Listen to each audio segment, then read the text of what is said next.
Major changes tonight to who calls the shots when it comes to health orders in the state of Ohio. We will have a big problem on our hand when it comes to our public health. Senate Bill 22 was enacted today, blocking the state health department from issuing stay-at-home orders like the ones we saw in the early weeks of this pandemic. News 5's Emily Hamilton spoke with lawmakers and legal experts about what it means now that legislators are in charge.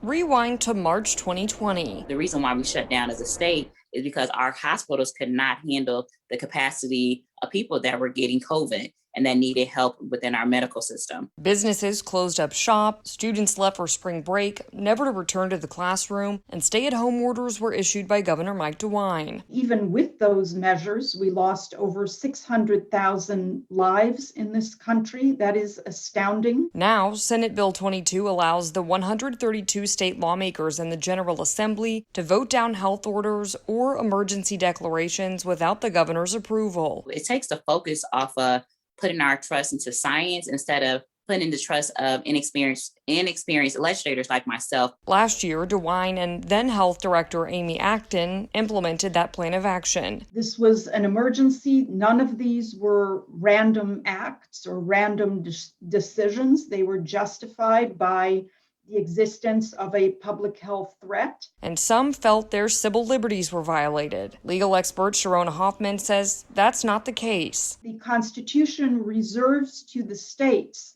the right to have police powers, the right to promote laws and orders and regulations for the sake of the welfare and safety of state residents. When the bill passed in March, Ohio Senate President Matt Huffman released a statement saying, quote, "The governor's office can still issue health orders during times of emergency. This simply puts the people at the table to not only monitor, but also be a part of the process." District 12 Representative Juanita Brent says the new law will create hurdles for medical experts in times of crises. We could not put our trust in people who are not subject matter experts in this pandemic.